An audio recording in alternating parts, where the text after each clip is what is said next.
Ave Maria Purísima, surprise mga ka-Ermax! Welcome back to our channel. Nandito po tayo ngayon sa Pandiocese na Dambana ng Nuestra Señora de los Desamparados.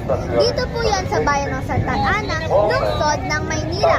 Dahil po, ngayong ika-12 ng Mayo ay ang kapistahan ng Nuestra Señora de los Desamparados. Tara na po at makifiesta sa kanilang kapistahan. My name is Sir Jordan M. Chua. Don't forget to click like, comment, share, and subscribe. Halina't dumulog sa inang mapag-ampon. Maraming salamat nga rin po pala sa 5,000 subscribers na aming natambo dito po sa YouTube. Maraming salamat po sa inyong pagsuporta. Tara na po! Suffering under Pontius Pilate, was crucified, died, and was buried. He descended into hell.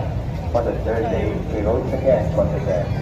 He ascended into heaven, and is seated at the right hand of God, the Father. Yung ikalawa rin ng ikalabing-dalawa ng Mayo rin ang anibersaryo ng kanonikal na koronasyon ng Nuestra Señora de los Desamparados ng Manila na kinoronahan ni Papa Juan Pablo na ikalawa. Ito po ang pinakamamahal na ina ng Birhen Maria na si Santa Ana po.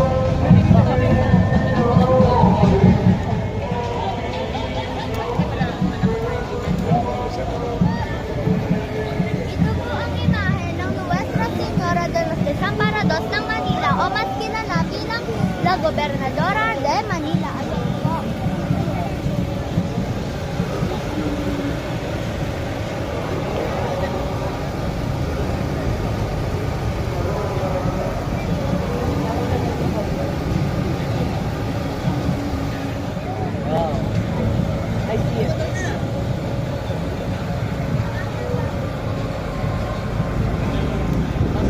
Ngayon po, tayo naman po ay iilaw sa karosa ng Nuestra Señora de los Desamparados de Manila. Ayan po, at nakikita niyo naman po, napakaganda po at madetalyado po ang pagkaka-arrange ng mga bulaklak. Ayan po.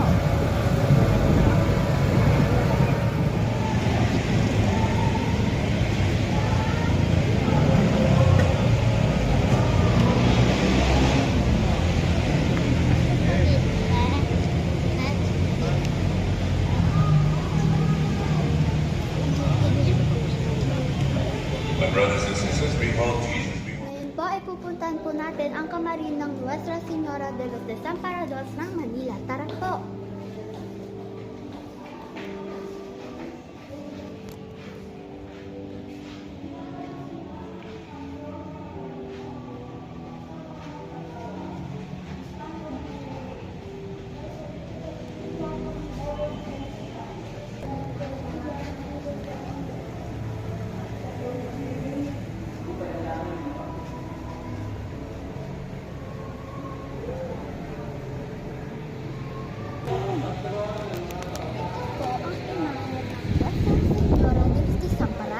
Kita niyo naman po, napakaganda po.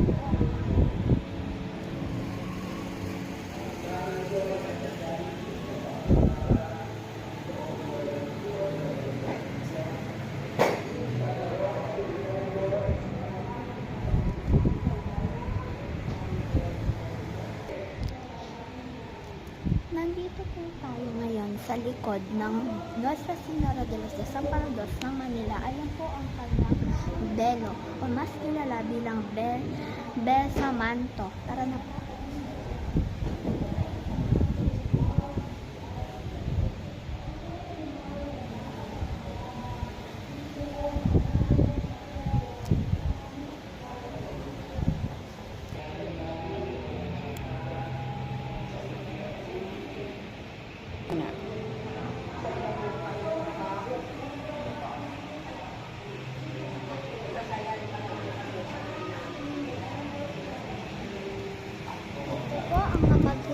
At tunay na reyna ng Marikina, ang Nuestra Señora de los Desamparados de Marikina. Ito po ang original na kanyang imahe.